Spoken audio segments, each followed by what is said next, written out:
deputies and rulers of the provinces, which are from India unto Ethiopia, which is about 127 provinces. So it's a very large. I wish I had thought to brought a map. It's a very large empire at this time, especially for this era. And of course, these empires would be followed up by growing larger and larger ones, who would follow after the Indians. Anybody remember? It'd be the Greeks, right? I say the Indians. I meant to say the Medo-Persian. I said that because that's where their empire was. But the Greeks would come next, and then, of course, the Romans after that. And everybody's familiar with how large the Roman Empire grew to. So Daniel 8, chapter 8, verse 20, represents the kingdom. This kingdom we're talking about, the Medo-Persian, as a ram with two horns, one for each kingdom. It was a kingdom made of the Medes and the Persians, so it wasn't a single ruler necessarily, or a single group of people, the way we might think about the Babylonians. Cyrus, the Persian, was the more powerful of the kings, and he ruled from Susa. Cyrus was the actual, as we think of it, king, the one that had more power. He ruled from 539 to 530, so about 9 years, and he was slain in battle in the northeast territory. And his son, Cambyses, who had been his co-regent, became king. So Darius the Mede ruled over Babylon as a governor. And the word king is Melech. He has here in his notes, a word used all the way back in Genesis. There were 5 kings who battled 4 kings, and Melchizedek was there involved in that account, if you remember what we're talking about. Archaeologically, the Nabonidus Chronicle does say a regional governor shall be called king, and that's kind of common. I mean, even looking back at English history, oftentimes you would have what's called petty kings, smaller kings who would answer to the primary king, the one with the real power. I think later we started calling people like that emperors at times. I don't know if this is exactly how they broke down their empire, but that's kind of the idea. There were lesser rulers that would still be called kings. Daniel chapter 6, verse 1. Go ahead and get started. Someone want to read for us? Chapter 6, verse 1.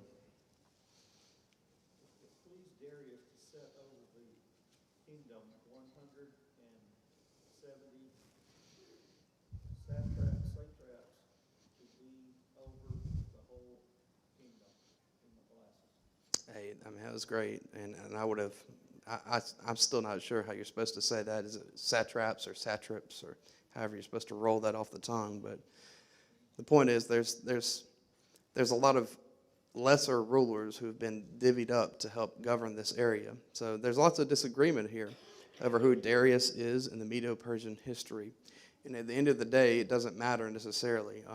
There was no archaeological evidence, for example, for David, or Pilate or Belshazzar for years, and people said it was made up, that they were not real characters until, of course, evidence was uncovered. So even though there may be some dispute about who exactly this is, in history, it's not that big of a concern. We can look at the end of the notes. He'll send them out again, of course, and he'll have some more information about that in the notes, the document, if you sign up for that email. If you need to do so, you can just let him know, and he'll get those over to you. Verse 2 says, "And over these 3 governors, of whom Daniel was one, that the satraps might give account to them, so that the king would suffer no loss." So if Daniel was 15 at the time that he was taken captive, and now he would be about 82 years old. So he's lived a long life so far, and he's still one who's, what's the word?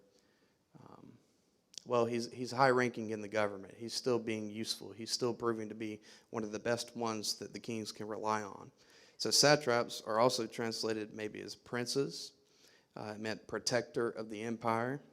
And it seems their job would have included things such as collecting taxes, surveying the situations in the region, as they did in Ezra chapter 4, 13, 22, and also chapter 7, verse 14. So we're talking about people who answer directly to the king. Of course, that makes sense. You know, a king can't directly administer everything in the kingdom.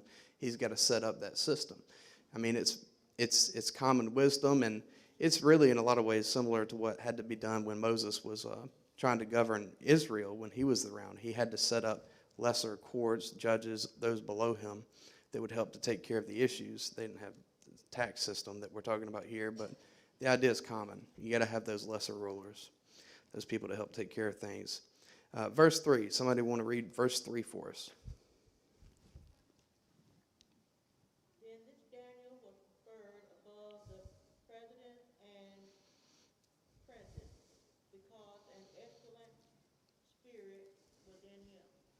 And the king sought to set him over the whole realm. And I guess go ahead in verse 4 if you don't mind as well. Okay. Then the president and the princes sought to find occasion against Daniel concerning the kingdom, but they could find none. But they could find none occasion nor fault, for as much as he was faithful, neither was there any error or fault found in him. I'm not sure if Daniel was aware of what they were trying to do or not, but I would think that he'd have some idea that they didn't like him very much. And, that made me think, this is something I thought I'd add and ask this question, have we ever felt like if we make it through this one exhausting hurdle in our life, that it's finally going to be just a peaceful time, that we're going to reach an era, right, where we don't have to deal with the constant problems like we see Daniel and those other men having to have dealt with. Well, the idea of happily ever after doesn't always necessarily work for those who are faithful to God, sometimes in this life. But the point is, we got to persevere for that reward. So while Daniel constantly faced people who were trying to take him out or trying to question him or cause issues for him, and the same is true for Shadrach, Meshach, and Abednego, I guess those three we talked about in the earlier chapter, we got to remember that our reward is after this life is over. And so that can help with that. There's other people in the Bible who've gone through those situations where, you see them living out their faith, and their faithfulness is something that perseveres through many years. Verse 5 says, Then these men said, We shall not find any charge against this Daniel unless we find it against him concerning the law of his God. So that shows that Daniel lived out his faith. They were aware of it. Others saw it. He wasn't ashamed of it. And they knew enough about his faith, both personal faith and possibly what it is that he actually believed and practiced, to determine that there was a way that they could entrap him. So Daniel's faith was prominent in his life. It typified who he was. It was a part of who he was. It wasn't just something extra added on. If someone asked, what about Daniel? What does Daniel believe? They didn't have to look very hard to figure it out. Verse 6, So these governors and satraps thronged before the king and said thus to him, King Darius, live forever. So they're using his ego against him. And, of course, our ego can be used against us if others know how to appeal to it. And we need to be aware of that, of course. But continuing on, verse 7, And all the governors of the kingdom, the administrators and satraps, the counselors and advisors, they said, well, they have consulted together to establish a royal statute and to make a firm decree that whoever petitions any god or man for 30 days, except you, O king, shall be cast into the den of lions. It was likely a lie, of course, because the idea of them consulting all 120 satraps seems a little doubtful, but you can take that whichever way. Maybe they did, maybe they didn't. But obviously, part of that group of men would have included Daniel. They're not going to discuss it with him, so he wouldn't have known exactly what they were going to do. But they're going to appeal to Darius's ego. They're going to try to use that against him. I remember when I was in school, one of our instructors, I think it was... who was that taught Daniel? I do remember that they called it the law of vanity. They had created a law that was going to appeal to the king's ego, not just in the sense that they appealed to it by saying, "Oh, king, live forever," but they made a law that was all about making the king the primary point. Focus on him. Everything has to go through you. We want everybody to make all their supplications to you. And he gave in to that temptation, of course. Verse 8 says, Now, O king, establish the decree and sign the writing so that it cannot be changed, according to the law of the Medes and Persians, which does not alter. Esther 1:19 and 8:8 talk about a signet ring, which the king would use to seal a decree in the Persian Empire. So it's, I suppose, I don't know if I'd call it like a constitution, but it's something like that. Yes, he's king, but there's another sense of a law that even the king cannot change. So even he's amenable to something that's beyond him. Verse 9 says, "Therefore King Darius signed the written decree, and now when Daniel knew that the writing was signed, he went home, and in his upper room, with his windows open towards Jerusalem, he knelt down on his knees 3 times that day and prayed and gave thanks before his God, as was his custom since early days." So he altered nothing. He didn't change anything about what he was going to do just because the circumstances that made him following out his faith became more difficult. In Matthew chapter 6, verse 6, Jesus said, "When you pray, do what?" Anybody want to turn to Matthew chapter 6, verse 6? Read that quickly.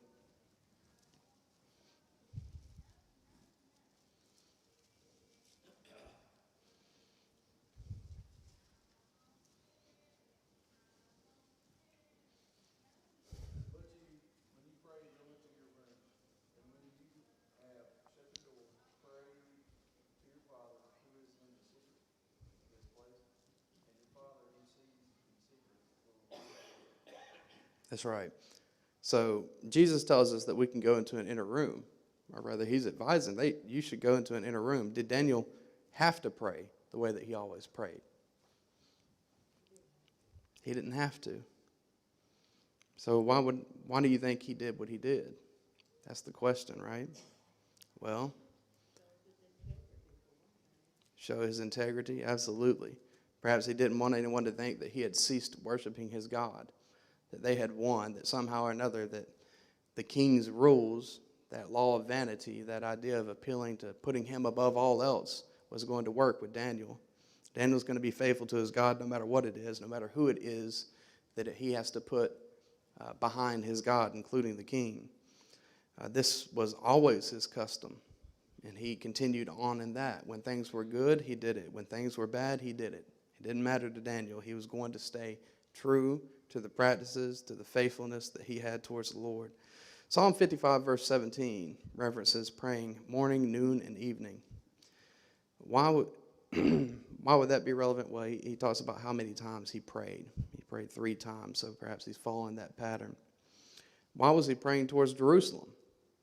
Well, what's the status of Jerusalem and the temple at this time? Yeah, they're destroyed. They're in shambles. They've been wrecked. The temple's not even there. Jerusalem's not there in the same sense. They're lying in ruins.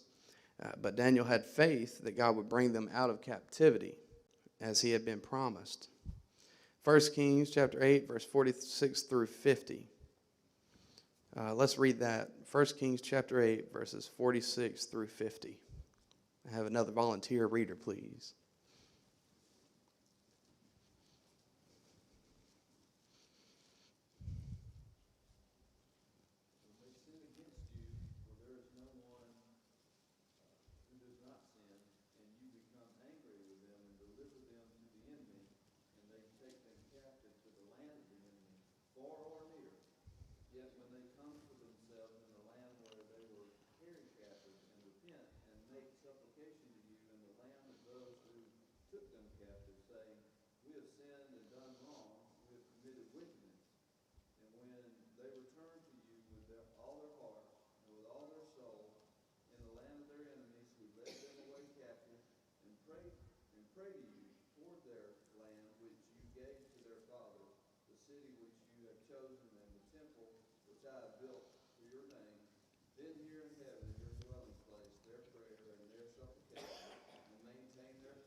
Thank you. I appreciate that. That's 4 verses. That's a little bit of a reading for 4 verses. I didn't expect that, but that's good.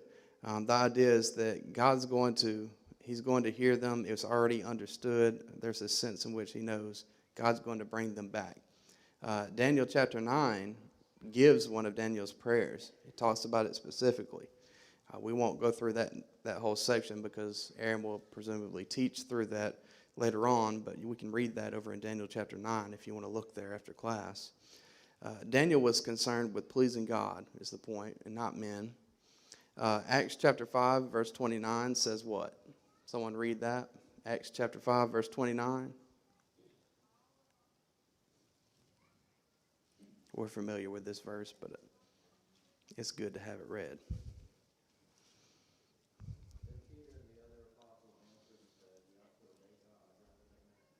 Amen. This is what we're seeing here. In a sense, Daniel is going to make sure that no one thinks that he's going to be obedient to them when it causes him to contradict what his faithfulness is to God. Matthew chapter 10, verse 28 tells us, do not fear those which can kill the body. And that certainly would be the case of those who were trying to accuse Daniel. That's what their goal was, and that's ultimately where they put him, was the lion's den, so that they could try to kill his body. Well, maybe he remembered his three friends, Hananiah, Azariah, and Mishael, or Shadrach, Meshach, and Abednego from the earlier chapters. And perhaps their example encouraged him later in his life.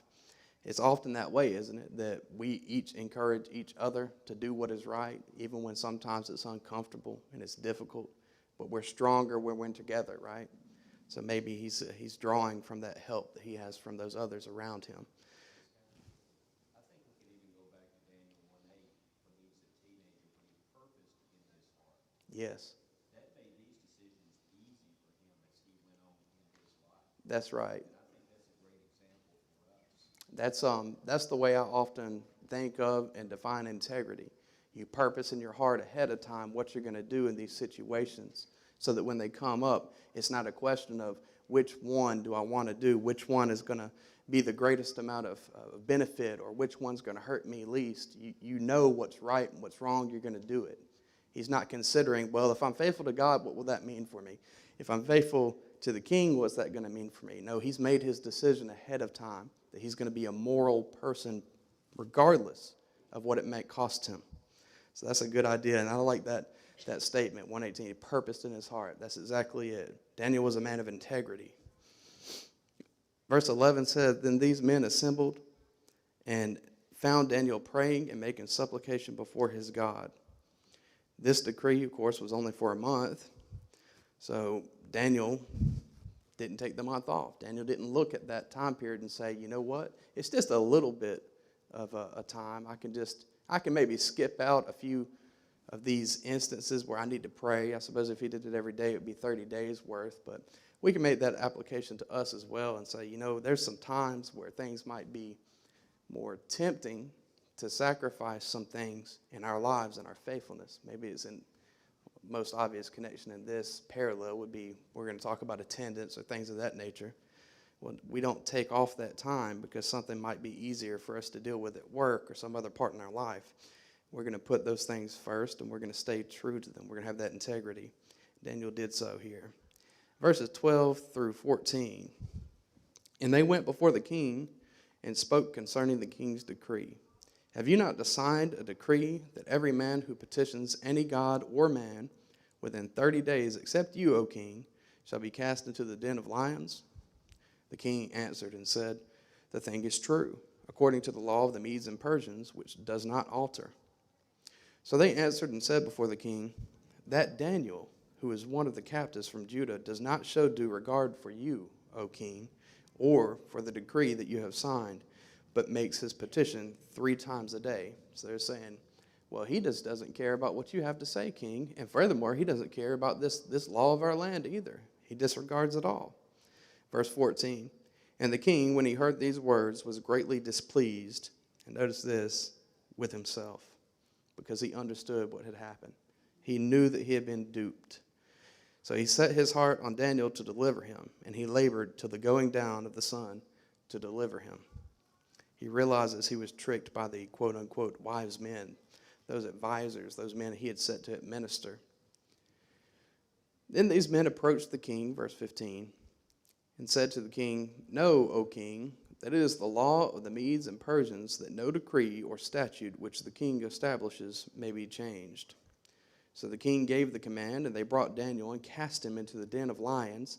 But the king spoke, saying to Daniel, your God, whom you serve continually, he will deliver you. So the king's saying to Daniel, your God's going to deliver you. Perhaps, of course, he already had some idea, some level of acknowledgement about who Daniel was and the God he served. We'll see stronger statements at the end of the chapter. Verse 17, then a stone was brought and laid on the mouth of the den, and the king sealed it with his own signet ring and with the signets of his lords, that the purpose concerning Daniel might not be changed. So no one would be able to accuse him of breaking the law. He's going to follow through as the king with that duty that he's done. Verse 18, now the king went to his palace and spent the night fasting, and no musicians were brought before him. Also his sleep went from him. I mean, it's very obvious that the king liked Daniel. Liked isn't probably a strong enough word. The behavior that the king is going through is the kind of behavior that you would do for somebody who's really more of a dear friend to you, someone you've come to know and trust, someone that you rely on. It tormented him at night, this following section, that he wouldn't be able to sleep. He searched all day to try to find a way to deliver him from what was about to happen. He knew and regretted immediately and understood that he had been used as a tool in his own friend's destruction. So we see a good relationship there between the king and Daniel. Well, the king rose very early in the morning, continuing on in verse 19, and he went in haste to the den of the lions. And when he came to the den, he cried out with a lamenting voice to Daniel. And the king spoke, saying to Daniel, Daniel, servant of the living God, has your God, whom you serve continually, been able to deliver you from the lions? And then Daniel answered and said, O king, live forever. My God sent his angel and shut the lions' mouths, so that they have not hurt me, because I was found innocent before him. And also, O king, I have done no wrong before you. Well, Hebrews 11, verse 33 references this. Somebody want to read that verse for us? We'll take our time and read some of these verses together.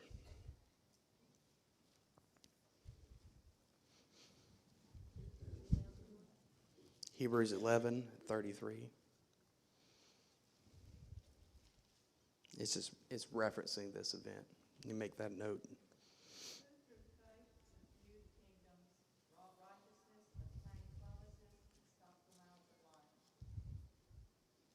That's right. Let's read verse 23 and 24 together back in Daniel chapter 6. I'll give someone else a chance to read, if you would. Chapter 6, 23 and 24. We'll continue on.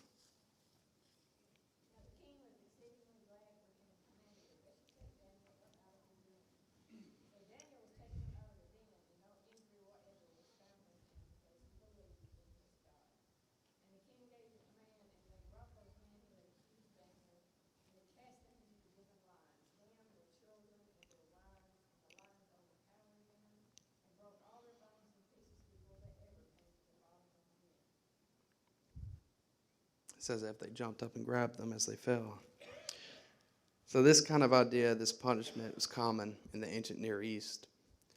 To punish false witnesses and false accusers with the same punishment. We have a few verses here that we can look at. Deuteronomy chapter 19, verses 16 through 21. Proverbs 19, 5 and 9. And let's look at Esther 7 and verse 10. So let's look at those three passages really quick. Deuteronomy 19, 16 through 21. And Proverbs 19, 5, 9. If somebody can get those two starting. And then Esther 7, 10.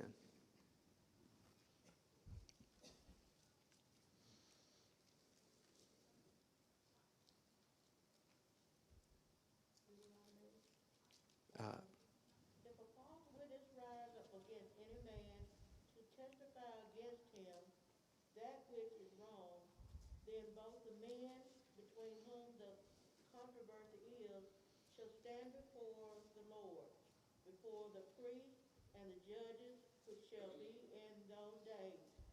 And the judges shall make diligent inquisition, and behold, if the witness be a false witness, and has testified falsely against his brother, then shall ye be done. Then shall ye do unto him as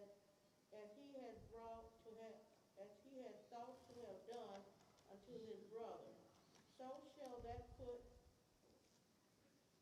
so shall thou put that evil away from among you, and those which remain shall hear and fear, and shall henceforth commit no more any such evil among you. And thine eyes shall not pray, shall not but pity, but life shall go for life, eye for eye, tooth for tooth, hand for hand, foot for foot. Thank you. Yeah, that's the idea of they're going to meet the same ends that they put forth. Proverbs 19:5 and 9. A false witness shall not be unpunished, he that speaketh lies shall not escape. Verse 9, a false witness shall not be unpunished, he that speaketh lies shall perish. And then, of course, we know what happened over in Esther. We can look there quickly. Esther 7 and verse 10.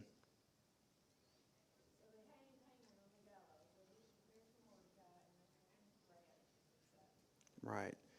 So the idea is that if you're caught at that time, especially at that time, we don't do this today, but if you're caught at that time lying and trying to subvert and harm other people, the punishment is very serious. We even see that reflected, of course, in God's law as well.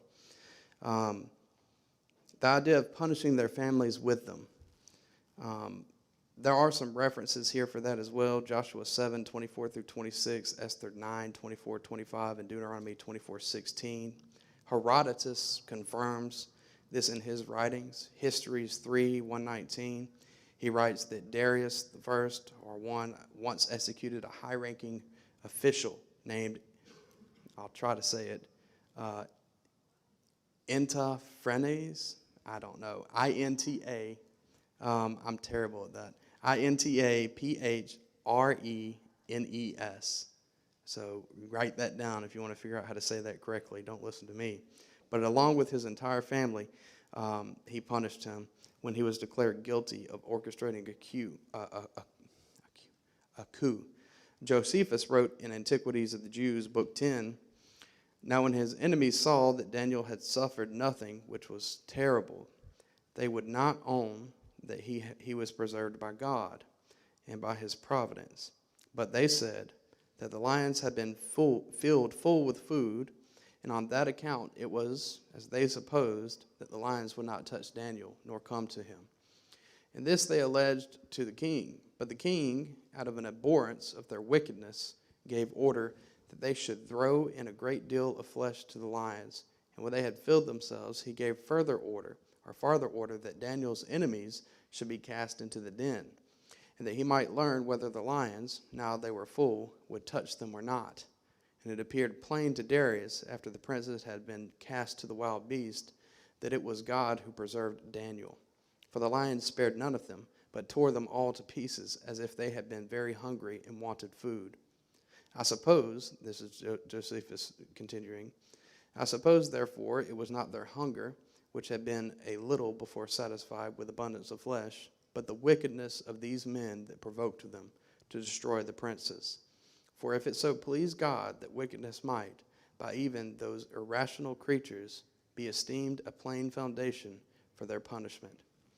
So Josephus adds some details there. Of course, that's not scripture, we understand, but that's some of the early historians, and especially Josephus being a Jewish writer, historian, if you will. He would have gave those details. Whether they're true or not exactly, it's hard to determine, but it's interesting thoughts. Continuing on to the close of the chapter, verse 25 through 28. Let's have someone read 25 and 26, and then someone else read 27 and 28.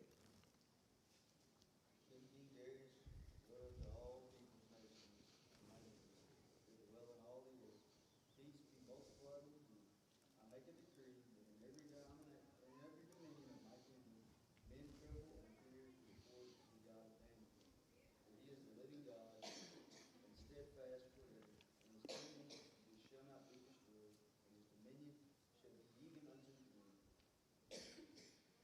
And 27 and 28. We'll close out.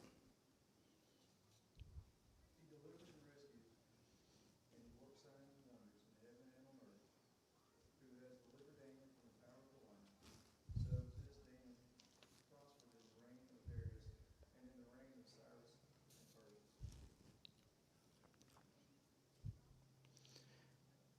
we see a lot of examples in the early parts of the book of Daniel, the first half, of people persevering through circumstances they know is going to cost them their life. What do you think we see in this chapter? Comments and questions about what we've seen so far in chapter 6. What are some lessons that we could learn besides those we've mentioned directly? I mean, we have mentioned, of course, that Daniel's going to be faithful no matter what. We talked about the punishment for those who tried to lie against Daniel and tried to cause him harm dishonestly. What are some other lessons we can learn, or comments or questions you might have about this chapter? I think one of the main things we need to remember is that it's not men that we're fighting against. Yes, these men are trying to hurt men, they're trying to bring me down, but it's Satan. You know, we have to Yeah. remember that we're in a war with Satan every day of our life. And even though Satan may work in the lives of men to cause us harm, cause us to be pulled away from God if we allow, we have to constantly be vigilant and aware that Satan is out to destroy us, and he's going to destroy us any way he possibly can. And as we go about our lives day from day and making decisions about, you know, how to live our lives and uh, people that we deal with, Satan is constantly using men in his plan. And we have to be aware of that and constantly be praying to God and asking God for wisdom to know how to make the proper decisions in life and how to go about pleasing God, because that's what it's ultimately about, just pleasing God and making sure that we're doing things the way he wants us to do it. No, that's absolutely right, and that's what 1 Peter 5:8 talks about, as being sober, be vigilant, because your adversary the devil, as a roaring lion, walketh about seeking whom he may devour. It says, whom resist steadfast in the faith, knowing that the same afflictions are accomplished in your brethren that are in the world. You know, one of the things while you were talking, you said about prayer, and that makes me think about what Daniel was doing. It said his habit was to pray 3 times per day. Every day he made sure to set aside time in his life to spend it communing with the Lord, to spend it talking to God, praying to him, making those supplications. And it's hard for me to think that wasn't a part of where his strength came from. We can apply that lesson right now today. You know, that's very easy for us to say, here's a pattern that worked for Daniel, let me apply it in my life. I'm going to make sure that I pray at least 3 times a day. And I'm not saying that you have to, as if it's the law of the Lord, that you do it 3 times per day exactly, but you figure out something that's going to work, and you make a schedule, you set an alarm, do something that'll help you to remember. I've set alarms on my phone. I try to do something like that go off every day at 10 and 2, for example. And I'll try to take a moment, especially if I'm available at that moment. I'm not in the middle of a meeting or something, and I'll say a prayer. I probably need to do better at that. But that's something simple that we can each do, especially with our phones and devices today. Just have a reminder show up and say, you should have a prayer. Spend some of that time thanking God for the things that you have and asking for him to help you with strength and wisdom, the virtues that he teaches in the scripture to gain those things. That's a good practical lesson that we could draw from chapter 6. We didn't really mention, and that was a good point. You know, what you also said about the fact that we're not just fighting against men, and how we need to fight. It's much like us having to put on that armor of God that's talked about, and how we need to be prepared throughout that time. You know, the reality is, in the New Testament, God's still writing. In 1 Peter, we just read that the Christians are still facing that same adversary. And we still have him today. We may not understand all the mechanisms, exactly how he influences our lives precisely, the actual, I don't know if you want to say physical way or whatever you want to call it, that he does it, but he's certainly there. The Bible teaches us that we have that adversary who's trying to subvert us, who's trying to destroy us individually and destroy us as congregations. So we have to be on the lookout for that. And we can take some lessons from Daniel. We can look at what Brother Bart said earlier, chapter 1. He said it, he purposed it in his heart. We can be people who determine that we're going to purpose in our heart, that whatever the situation is, I know what the Bible teaches I should do. I'm going to do that, regardless of what it might cost me. We can be those who set a purpose in our heart to pray 3 times a day. Be those who set it in our heart to say, you know, I'm not going to bow down to this thing, whatever it may be in our own life, like those 3 men did. like they said, I'm not going to do it. God will deliver me. And even if he doesn't, I'm still not going to do it. Right? We can learn a lot of those good lessons from Daniel. Does anybody else have any other comments or questions about some of the things we covered?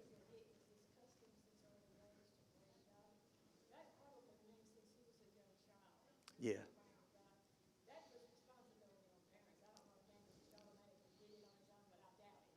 That's a good thought.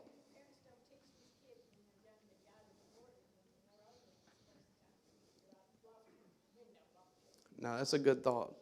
Um, and it certainly would imply that there were still those who were faithful during the time that they were taken captive. What she said was parents have that responsibility. It's likely the case that Daniel learned something about how to be faithful from someone in his life early on, because it says he purposed this in his heart. It was his custom continually. It wasn't something that he had just started in his late life, but it's something he had done for many, many, many, many decades. And so there was a responsibility on us if we want to have Daniels in the church, if we want to have these, I always forget, Mishael, or Shadrach, Meshach, Abednego. It's usually easier for me to remember their Babylonian names. If we want to have those kind of characters around us and in our congregations, we have to breed that into them at the start, teach them that. And that means we got to set those examples. And also means we got to emphasize how important that is in our children's lives, those of us who are raising them now. I appreciate the time. We finished a couple minutes early. Unless there's another comment or question, go ahead. Scott, from a purely pragmatic standpoint, it's a great lesson about making false accusations. Yeah, absolutely. Family into the situation too. Yes, and that's unfortunate. It's true that sometimes our actions cause those that we love and those who are around us to suffer harm as well. And it's not because of anything they've done. It's just sometimes our actions have consequences outside of ourselves. Oftentimes they do. There's actually probably very few things you can do that becomes just completely isolated to you in your life. Whatever kind of actions or thoughts or habits you employ or you get involved in will oftentimes affect those who are around you. So we have to be careful about what we do and what we say, not just because of our own fate. Sorry about that. But because of those who we care about as well. It'll affect them, even if it's just setting the wrong example, something of that effect. I appreciate your time, and I look forward to another chance one day to be able to fill in and be before you guys up here. I appreciate y'all very much with all the comments and helpful questions and things said, and those who helped read.